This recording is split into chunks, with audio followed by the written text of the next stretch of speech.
예, 이번 시간에 헌법 강의는 소급 입법 금지의 원칙에 대해서 아, 설명하도록 하겠습니다. 이 소급 입법 금지의 원칙에 대해서는 우리가 신체의 자유와 관련돼서 우리가 논의되어지고 있고 헌법 13조에 규정되어 있기 때문에 이것은 어떻게 보면 신체의 자유에 가장 근접한 원칙이다, 헌법 원칙이다 이렇게 볼 수가 있는데 그것 말고도 이제 재산권, 참정권에 관해서도 소유입법을 금지하도록 우리 헌법이 규정하고 있다는 것이죠. 그런데 전반적으로 어떤 기본권과 관련되든 소급입법 금지의 원칙은 어, 법률이 과거의 사실관계, 법률관계에 영향을 미치기 때문에 원칙적으로 헌법상 허용돼서는 안 되는 것입니다. 그래서 이 소유입법 금지 원칙은 아주 중요한 헌법 원칙 중에 하나라는 것을 염두에 두면서 강의를 들으시면 좋겠습니다. 먼저 첫 번째 이제 서론에 제가 이제 소급이란 이렇게 써놨습니다. 소급이란 우리가 소급이라는 말은 잘 일상생활에서는 사용하지 않기 때문에 어떻게 보면 뭐 너무 법적인 용어라고 말할 수 있겠는데 우리가 요 지금 소급이라는 한자에 이 소자 있지 않습니까? 소 이거는 거슬러 가다, 거슬러 미치다, 과거로 거슬러 가다 이런 것이죠. 과거로 거슬러 가서 급 미치다 라는 말입니다. 영향을 미치다. 그 말은 뭐를 어떠한 측면에서 과거로 거슬러 가서 영향을 미치냐 라는 것을 잘 생각해 보면 이거는 시간적인 측면이라는 겁니다. 그러니까 어떤 행위는 현재 발생했는데 행위는 과거에 발생했는데 법이 나중에 만들어져서 그 법이 그 과거의 행위를 소급하여 거슬러 가서 영향을 미치는 것을 우리가 소급이다 이렇게 볼 수가 있겠습니다. 그래서 소급은 평상시에는 잘 발생하지 않는데 소급입법은 아주 예외적인 경우에 이제 소급입법이 제정되거나 개정되는 경우가 있다 이거죠. 우리가 그 현실과 법규범의 간격, 괴리라는 두 번째 타이틀을 보시면서 제 설명을 들으시면 좋겠습니다. 원래 법률을 만드는 입법자는요, 그 법률을 계속적으로 개정해야 됩니다. 입법자의 의무는 법률 개정을 하는 것이 입법자의 의무입니다. 왜냐하면 지금 현재의 사실관계가 현재의 법적 상태가 변화되었다는 거죠. 그러면 이 변화된 현실에 부합하는 맞는 그런 법이 현재의 법은 아니라는 겁니다. 그래서 이 지금 변화된 현실에 부합하는 그 개정하려는 법을 만들어야지만 그건 입법자가 입법자의 의무를 다 하고 있다라고 하는 것입니다. 따라서 이러한 변화된 현실에 부합하는 맞는 법률을 제정하려고 하면 입법자에게 뭐가 있어야 되냐면 입법 형성의 자유가 인정돼요. 입법 형성의 자유. 그것도 우리가 어떻게 말하냐? 보통 광범위한 입법 형성권을 가진다. 이렇게. 그러니까 넓은 광의의 입법 형성권을 가진다. 이렇게 말하고 있습니다. 만약 입법자에게 이 어, 광범위한 입법 형성권이 인정되지 않는다면 어떻게 될까요? 법률은 경직화되고 현실과 맞지 않게 되는 것입니다. 죽은 법률이 되는 거죠. 그래서 입법자는 항상 변화된 새로운 상황을 고려해서 법률을 새롭게 개정하거나 또 새로운 법률을 제정할 권리가 있다는 겁니다. 그러니까 이게 우리가 보면 이제 이거죠. 하나는 우리 같이 수범자, 일반 국민의 경우는 법이 개정되지 않기를 바라는 겁니다. 왜? 내가 기존에 또는 과거의 법률에 적응해서 계속적으로 생활을 하고 있는데 입법자가 변화된 현실에 대해 적응하는 새로운 법률로 개정하게 되면 그것은 어떤 관계냐? 일단은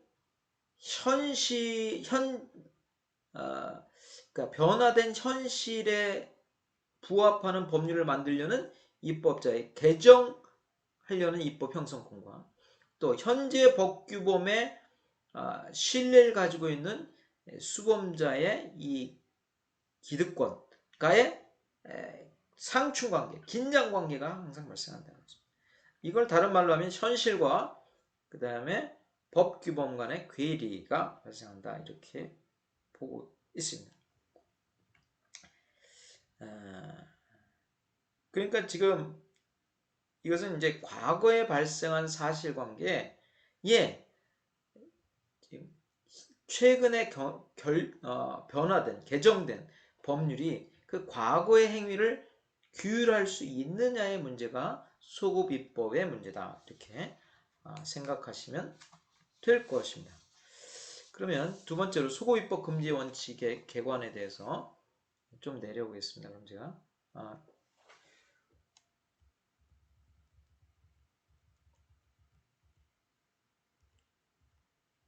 보시죠.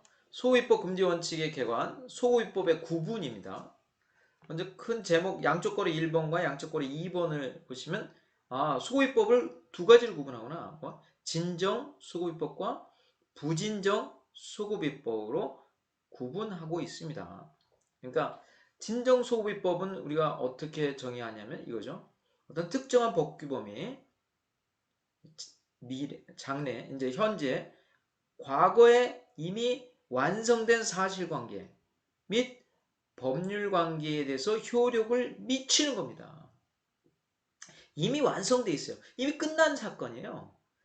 이미 끝난 법률관계예요. 그러니까 제가 2020년에 어떤 범죄 행위를 했다. 근데 그 범죄 행위는 지금 형사법에 규정이 없어요. 그래서 처벌되지 않는 사건이에요.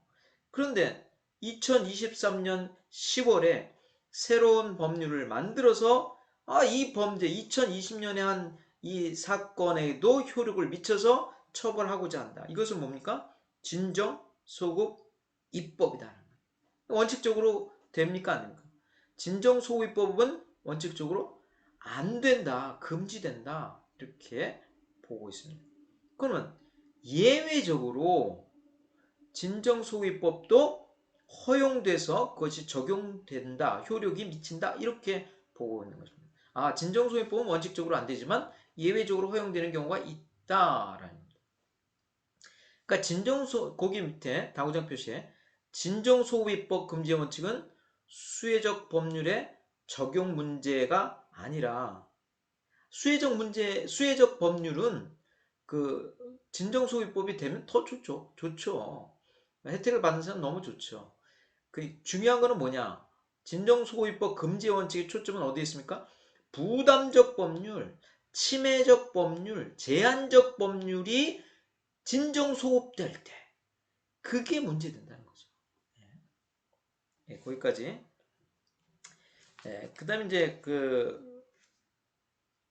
우리가 부진정소급입법에 대해서 그 개념을 한번 보겠습니다. 특정 법규범이 현재 아직 완성되지 않고 지금 진행 과정에 있어요.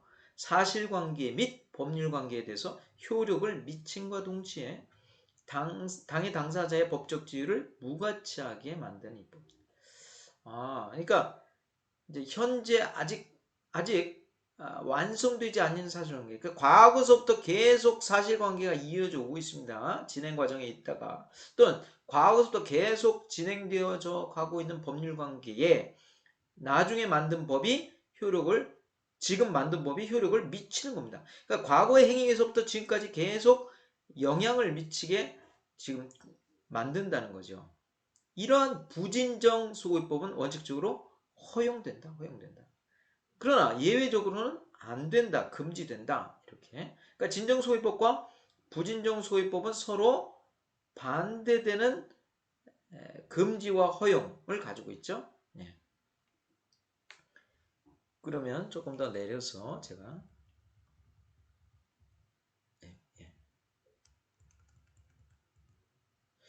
진정소급입법의 예외를 설명드리겠습니다. 진정소급입법은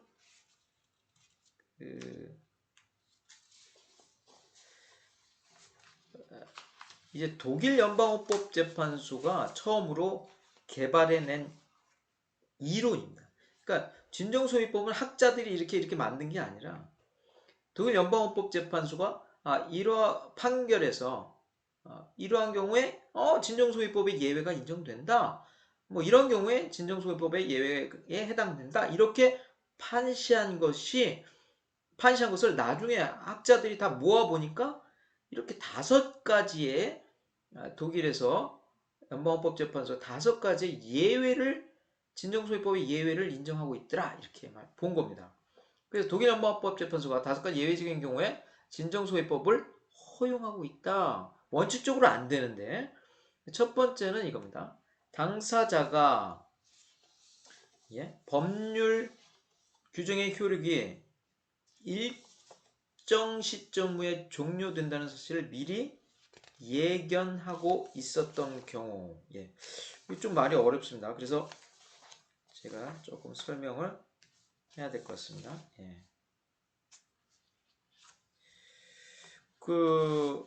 이런 경우죠. 이제 우리가 법수범자죠. 법수범자가 자기가 보니까 어떤 행위를 했어요. 사실관계가 있었어요. 어떤 행위를 2020년 10월에 했다고 하겠습니다. 2020년 10월에 어떤 일정한 행위를 했는데 그리고 나서 이제 계속 생각하니까 내가 이러한 행위는 좀 범죄에 가까워. 이거는 분명히 지금은 현재 법에 이걸 처벌하는 규정은 없지만 앞으로는 이거 생길 것 같아라고 예측하고 있었던 거예요. 그래서 이거는 만약 이 수범자가 이 새로운 법률이 제정돼서 나의 과거 행위를 처벌할 거야 라고 미리 예견하고 있었던 경우에는 어떻다?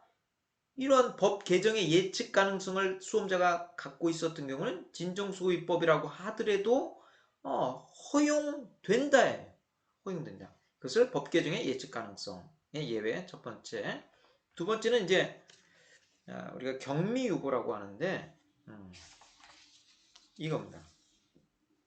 당사자의 신뢰가 아주 경미한 손해이기 때문에 경미유보, 그 국민의 신뢰가 보호 가치가 적은 경우입니다.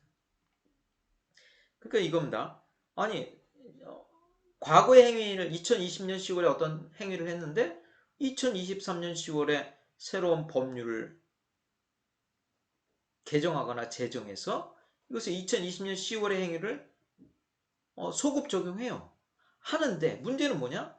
그래도 별로 그 당사자인 그 사람은 손해가 거의 없거나 아주 사소한 손해만을 발생시키기 때문에 별로 법적 안정성에 침해가 되지 않는다는 거예요. 그래서 아주 사소한 손해, 경미한 손해를 유발하는 경우에는 진정소급입법의 경우에도 허용된다. 이것을 우리가 경미유보, 또 가로 안에 보시면 소급입법에 의한 부담이 사소한 경우, 이렇게 볼 수가 있습니다. 그 다음에 이제 세 번째로 이제 세 번째 보겠습니다. 당의 법적 상태가 불확실하거나 혼란스러워서 특정한 법적 상태에 대한 신뢰 근거가 존재하지 않는 경우, 이렇게 보고 있어요. 그러니까 이걸 짧게 표현하면 불명확하고 혼란스러운 법적 상태, 이렇게 말하는데 이겁니다. 지금 내가 어떤 행위를 하는데, 과거에 2020년 10월에 어떤 행위를 하는데 지금 이렇게 하는 게 이게 맞나? 이거는 좀 위험한 행위인 것 같은데, 내가 보는 법을 위반하는 행위인 것 같은데, 그러면서 굉장히 어떻습니까? 지금의 법적 상태가 불확실해요. 또 굉장히 혼란스러운 상황이에요. 근데 자기도 느끼는 거예요. 수험자가 아주 불확실한 법적 상태인데 나 그냥 요 지금 있는 요걸 가지고 이 법적 법률의 근거에서 내가 한다. 그런데 이거는 뭐 어차피 저기 앞에 법 개정 예측 가능성처럼 지금 굉장히 불확실한 법적 상태이기 때문에 뭐 어떻게 다르게 변할 거야. 그래서 이거죠. 지금 현재 법적 상태를 믿을 만한, 신뢰할 만한 근거가 부족한 경우예요. 그래서 지금 굉장히 불확실한 법적 상태이기 때문에 또 불명확한 법적 상태, 혼란스러운 법적 상태를 믿는 거를 별로 헌법적으로 그 정당성을 인정하지 않는 경우입니다. 그래서 이 다른 말로 하면 지금 신뢰라는 말이 하죠. 그러니까 국민의 그 과거 2020년 10월 상태 행위를 할 때 그 법률을 믿는 신뢰가 굉장히 희박한 경우예요. 신뢰 보호의 가치가 적은 경우다. 이렇게 볼 수가 있어요. 예, 그래서 불명확하고 혼란스러운 법적 상태 이렇게 보시면 되겠고요. 그다음 이제 네 번째 무효이거나 위헌적인 법률.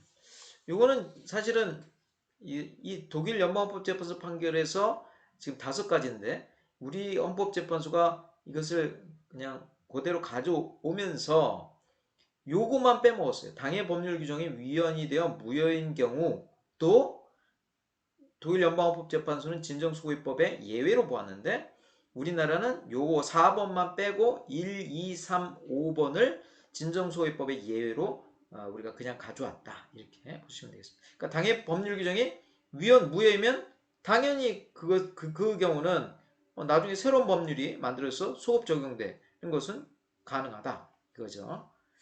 그 다음에 5번째, 그 새로운 법률에 의해서 실현하고자 하는 절박한 공공복리의 사유가, 그러니까 새로운 법률에 의해서 실현하고자 하는 이 절박한 공공복리의 사유가, 제가 절박한 뭐라고 했습니까? 영어로 compelling, compelling interest. 예? 이 절박한 공공복리의 사유가 법적 안정성 원리 또는 원칙 또는 신뢰보호 원칙을 보다 더 우월한 경우예요. 그러니까 뭐가 큽니까?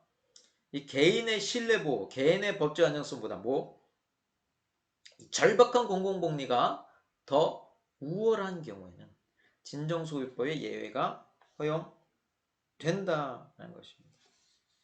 그러니까 지금 이거 굉장히 공익이 있어, 공공복리가 있어. 공익이 있기 때문에 이건 법률을 개정해서 과거의 행위도 이거는 영향을 미쳐야 돼. 이렇게 보는 겁니다. 이 공공복리나 공익이 상당히 큰 경우에는 신뢰보호 원칙이나 법적 안정성이 약간 제한된다. 이렇게 보시겠습니다. 공공복리의 절박한 이유 이렇게 이해하시면 되겠습니다. 그래서 독일 연방헌법재판소 판결을 통해서 이렇게 이론이 구축된 5가지의 진정소비법 원칙의 예외를 지금 봤습니다. 그러면 우리나라는 어떠냐? 우리나라가 어떻게 독일 연방헌법재판소 판결을 우리가 수용해 왔느냐, 개수해 왔느냐 이렇게 보시면 우리나라는 이렇게 했습니다. 진정소비법에 허용된 예외적인 경우로 첫 번째, 국민이 소고비법을 예상할 수 있는 경우입니다. 아까 첫 번째 똑같죠? 법 개정의 예측 가능성 똑같습니다. 두 번째, 법적 상태가 불확실하고 혼란스러워 보호할 만한 신뢰액이 적은 경우입니다. 이건 뭡니까? 불명확하고 혼란스러운 법적 상태인 경우다. 그죠? 똑같습니다. 세 번째, 소고위법에 의한 당사자의 손실이 없거나 아주 경미한 경우. 이거 뭐죠? 아까 경미유보. 소고표에 의한 부담이 사소한 경우. 이거 맞습니다. 네 번째, 신뢰보호 요청에 우선하는, 그러니까 신뢰보호 원칙보다 뭐가 우선하다? 법적 안정성의 신뢰보호 원칙보다 중대한 공익상해. 아까 그 독일에서는 절박한 공공복리세요. 우리나라는 중대한 공익상해 사유가 소고기법을 정당화하는 경우다. 이렇게 표현했습니다. 그래서 우리나라에서 헌법재판소가 진정소위법이 허용되는 예외적인 경우로서는 이런 네 가지가 인정되고 있다라고 기억하시면 되겠습니다. 그럼 지금까지 진정소위법의 진정소위법의 예외를 보셨는데, 그럼 아까 그 제가 뭐라고 했습니까? 부진정소위법은 원칙적으로 되죠?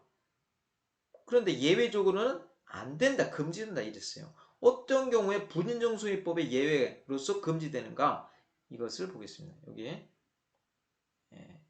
잘 보시면 신뢰보호 원칙 관련해서 부진정소위법의 예외를 인정하는데, 이거는 법률의 제정이나 개정 시 구법 질서에 대한 당사자의 신뢰가 합리적이고도 정당하며 법률의 제정이나 개정으로 이야기되는 당사자의 손해가 극심하여 새로운 입법으로 달성하고자 하는 공익적 목적에 그러한 당사자의 신뢰 파기를 정당할 수 없다면 그 새로운 입법은 신뢰보호원칙상 허용될 수 없다. 다른 말로 하면 이걸 바꿔서 해석하겠습니다. 입법자가 새로운 입법을 통해서 달성하는 공익적 목적이 당사자의 신뢰 이익보다 더 크다면 새로운 입법은 신뢰보호원칙상 허용될 수 있다. 그러니까 이것도 공익의 목적이 신뢰 이익보다 더 크다면 이 부진정소위법도 금지가 된다.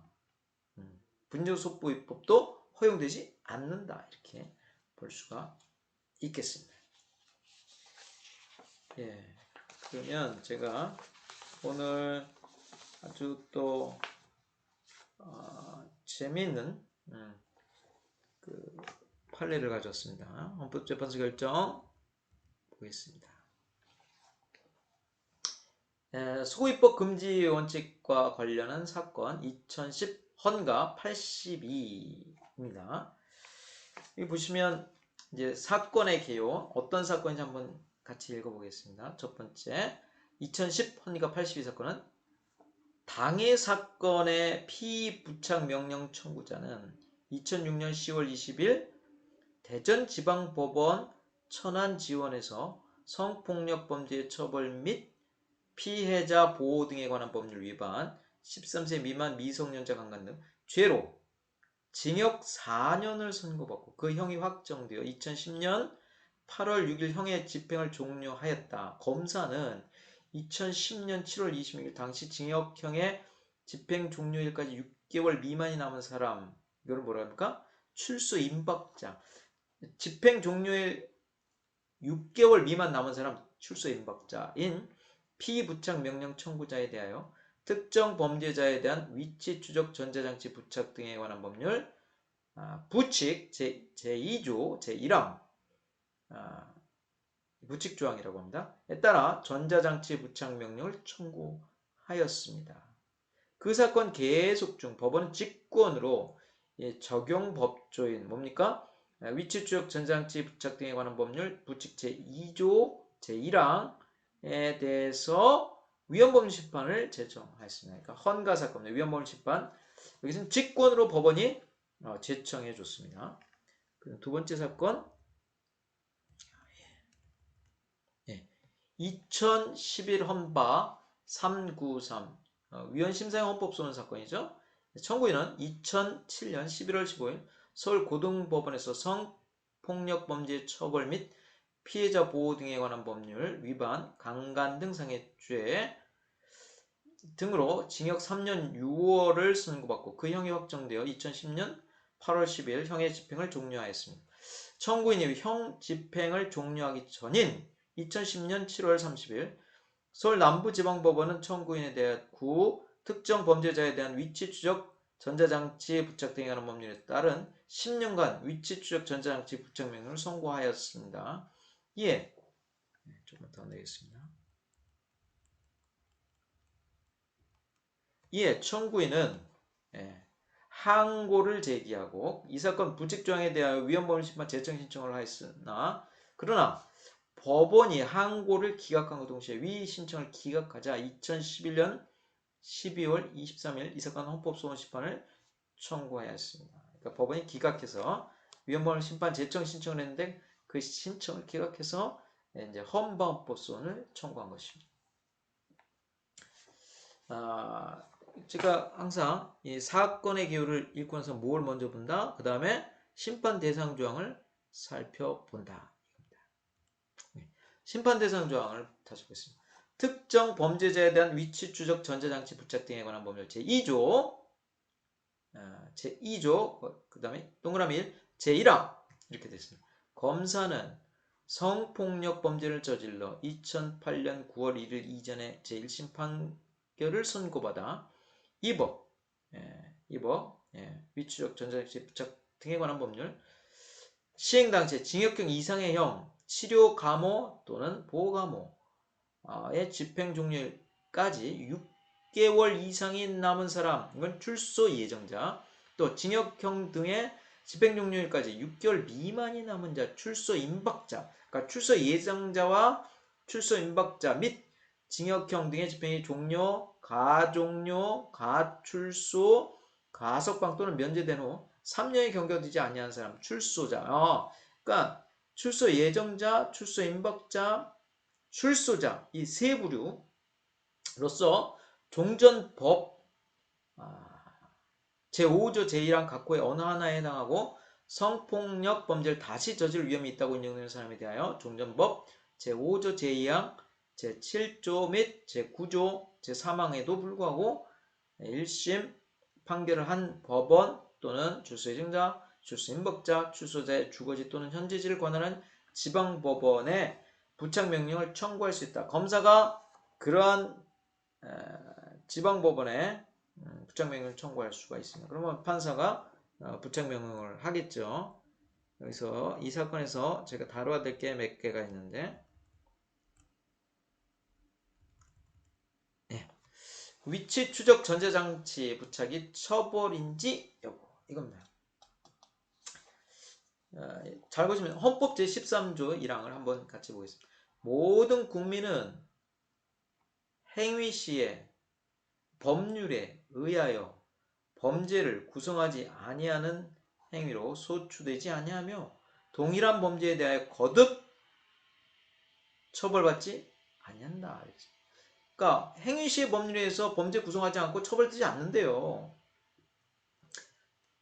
그러니까 소추되지도 않고. 그럼 여기서 먼저 우리가 이제 위치 추적 전자장치 부착의 법적 성격을 봐야 돼요. 위치 추적 전자장치의 부착 이게 뭐 징역 이게 형사처벌입니까? 처벌받지 아니한다 할 때 이 처벌에 해당하는지 여부입니다. 이 처벌이요. 그러니까 우리나라 헌법재판소는 뭐라고 보냐 이겁니다. 우리나라 헌법재판소는 형벌이라는 것은 형벌. 우리가 형벌과 처벌은 다른 용어죠, 사실은. 그래서 형벌은 뭐냐? 본질적으로 그 행위자가 저지른 과거의 불법에 대한 책임을 근거로 제재를 부과하는 제재예요. 전제로 부과하는 제재예요. 그러니까 과거의 불법에 대한 책임에 대해서 뭐예요? 부과하는 제재가 형벌이라는 거예요. 그거와 대비되는 다른 개념이 뭐가 있습니까? 보완처분이라는 거죠. 그러니까 보완처분은 뭡니까? 행위자의 장래의 위험성에 근거해서 행위자의 개선을 통해 범죄를 예방하고 장래의 위험을 방지하여 사회 보호를 위해서 형벌 대신에 또는 형벌을 보충하여 부과되는 자유의 박탈과 제한 등의 처분을 말합니다. 그러니까 여기서 가장 중요한 건 형벌은 뭡니까? 과거의 행위에 대한 책임을 묻는 겁니다. 근데 보완처분은 장래 위험성을 통해서 범죄를 예방하고 사회 방위를 하는 것이에요. 이게 완전히 성격이 틀려요. 그러니까 형벌과 보완처분은 전혀 다르다. 초점이 이렇게 보시면 되는데 그러니까 여기서 이 사건에서 지금 위치 추적 전자장치 부착은 그러면 형벌이냐 보완처분이냐 이렇게 물었어요. 그랬더니 헌법재판소가 뭐라 그랬냐? 전자장치를 성폭력 범죄자에 부착하도록 한 것은 성폭력 범죄자의 재범 방지와 성행 교정을 통한 재사회화를 위하여 그의 행적을 추적하여 위치를 확인할 수 있는 전자장치를 신체에 부착하게 하는 조치를 취함으로써 뭐예요? 특정 범죄로부터 국민을 보호하는 거예요. 사회 방위예요. 국민을 보호하는 거예요. 특정 범죄, 국민 전체를 보호하는 사회 방위. 써 형사시다. 이 말은 뭡니까? 그러니까 이거는 보니까 형벌이 아니라 보안 처분에 해당한다. 그러니까 우리나라 헌법재판소는 전자장치 부착법상 전자장치 부착은 위치 추적 전자장치 부착은 보다 보안 처분에 해당한다. 이렇게 명시하고 있어요. 그랬더니 학설에서는 여러 가지 학설이 나오죠. 어떤 학설이 나옵니까? 보안 처분설 맞다 이렇게 하는 학설도 있고 또 어떤 게 있을까요? 아니다. 이거는 형벌에 가깝다. 형벌의 성격을 띠한 보안처분이다. 이렇게 말하는 사람도 있고 또 어떤 사람은 위치 추적 전자장치 부착은 바로 징벌적, 규제적 성격이 강하기 때문에 이거는 신체의 자유를 심각하게 제한하고 인격권을 침해하기 때문에 실질적 형법이다. 형벌이다. 이렇게 말하고 있어요. 그러니까 뭐 이 견해가 여러 가지로 나누고 있습니다. 하여튼 근데 그러면 우리는 어떻게 봐야 되냐? 뭐 이제 헌법재판소는 뭐예요? 보안 처분을 봤어요. 그런데 이거는 어떻게 봤냐면 지금 우리 전자장치 부착 기간을 몇 년까지 하면 최장 30년까지 연장할 수 있어요. 그리고 이게 뭐 이 범죄자의 위험성 정도도 보겠지만 해당 범죄 죄질이나 책임성이 얼마나 무거운지 이걸 봐요. 그러니까 해당 범죄의 이 책임성이 얼마나 되는지를 보래요. 이건 뭐예요? 형벌적 성격이 강해요. 그래서 이 단순히 재범 방지뿐만 아니라 중대한 범죄를 저지른 자에 대해서 아주 강하게 책임을 묻겠다. 이런 생각이 있기 때문에 이것은 형벌에 아주 가깝다. 형벌적 성격의 제재라고 이렇게 볼 수도 있겠습니다. 그것은 뭐 이제 제 개인적인 생각이니까 하여튼 헌법재판소는 보안 처분으로 봤다. 이겁니다. 두 번째 이제 지금 부칙 조항이 소급표를 규정한 지금 위치 추적 전자장치 부착에 관한 법률의 이 부칙 조항 제2조 몇 항이죠? 이 부칙 조항이 진정 소위법 금지 원칙에 위반되는지 여부를 먼저 보겠습니다. 예. 그럼 어떻습니까? 첫 번째 보겠습니다. 국민이 여기 제가 뭐 한번 이렇게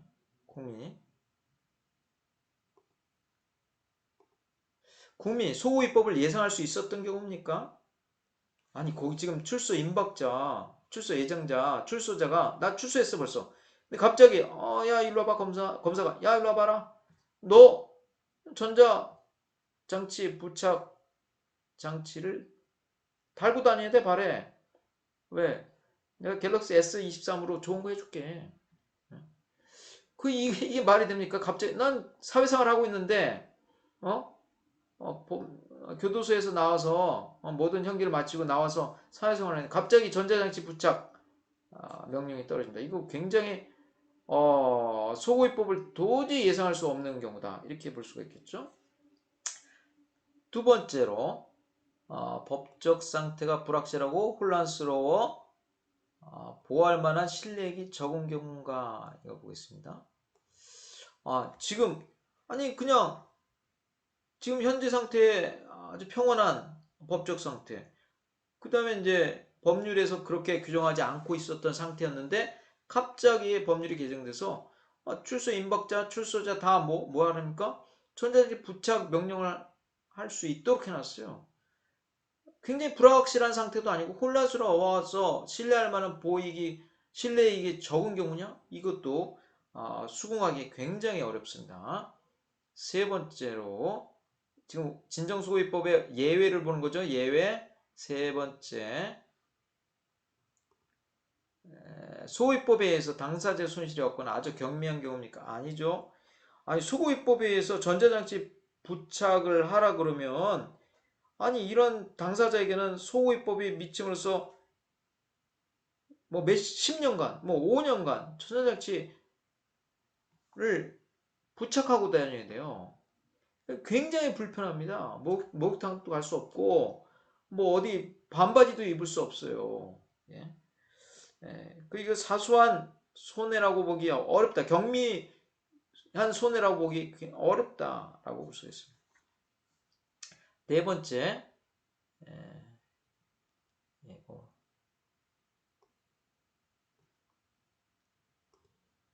실내보호의 요청에 우선하는 심히 중대한 공익성의 사유가 소고기법을 정당화하는 경우냐. 요거는 해당할 수가 있습니다.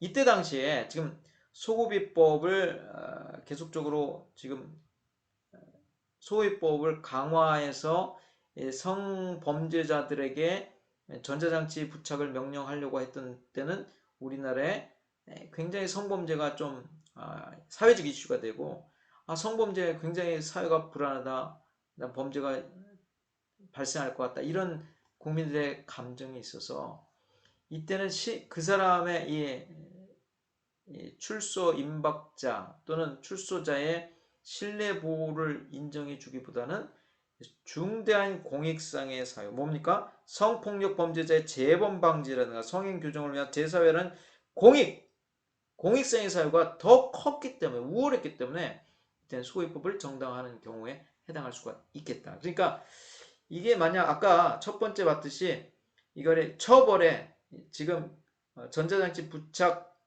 위치 추적 전자장치 부착이 처벌에 해당한다고 하더라도 해당하면 뭡니까? 두 번째 부칙 조항이 진정소법의 원칙의 예외로서 인정되는지 여부 허용되는지 진정소유법의 예외로서 허용되는지 여부 에 관해서 세 개는 안 되는데 네 번째 신뢰보호 요청의 우선은 심히 중대한 공익성의 사유가 소위법을 정당화하는 경우에 해당해서 진정소위법의 예외에 해당해서 이런 부칙조항은 허용된다. 소위법은 허용된다. 이렇게 보시면 되겠습니다. 그 다음에 세 번째 아주 중요한 우리가 자주 하는 비례성 원칙입니다. 위치 추적 전자장치 부착이 비례성 원칙에 위반되는지 여부. 제가 비례성 원칙은 첫 번째 항상 뭘 제가 강조합니까? 어떤 특정한 기본권을 잡아서 그것에 제한 이래야 되는 신체 자유의 제한. 그러니까 신체 자유는 그러니까 위치 추적 전자장치 부착이라는 거는 뭐 24시간, 뭐 1년 365일 전자장치를 어디에? 발목에 신체에 부착한 채로 생활하고 국가의 그 부착자의 위치를 감시당하게 된다는 것입니다. 그러니까 국가가 그 피부착자의 뭡니까? 의사에 반해서 신체에 직접적으로 가해지는 물리적 침해를 일으키고 있다. 그러니까 신체의 완전성에 대한 직접적이고 물리적인 침해를 가하고 있다라는 것입니다. 그래서 이것은 신체 자유를 제한하게 된다 이렇게 볼 수가 있습니다. 두 번째 이제 비례성 원칙의 위반 여부 첫 번째 가원 목적의 정당성입니다. 목적은 아까 전자장치 위치 추적 전자장치 부착에 관한 법률 이거 1조에 보니까 이 법은 특정 범죄자의 재범 방지와 성행 교정을 통한 재사회화를 위해서 그 행적을 추적할 위치를 확인할 수 있는 전자장치를 신체에 부착하게 하는 부가적인 조치를 취함으로써 특정 범죄로부터 국민을 보호함을 목적으로 한다 이렇게 말했습니다.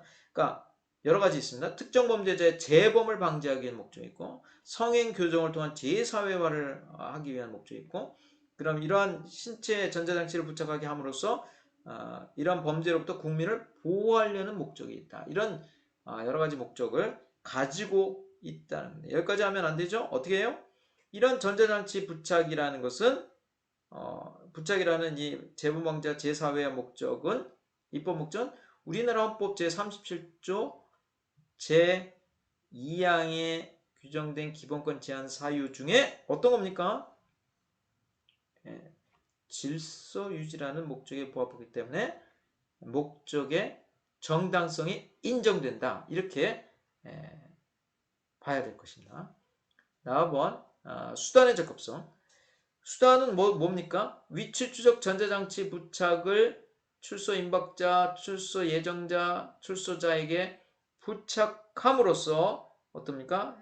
그 재범 방지 및 성행 교정을 통한 제사회와 그 다음에 일반 국민의 특정 범죄부터 일반 국민의 보호를 하는데 기여한다라는 것입니다.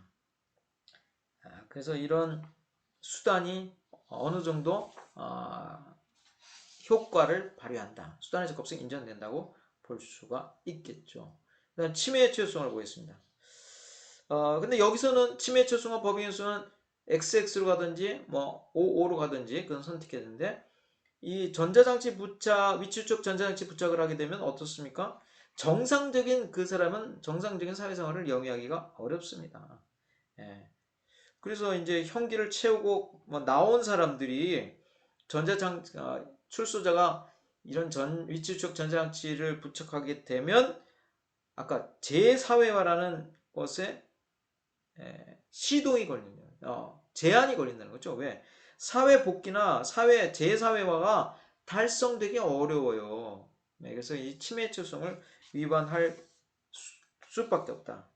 그 다음에 이건 전자장치 부착이라는 것보다 덜 제한적인 수단이 뭐가 있느냐? 뭐 있을 수 있습니다.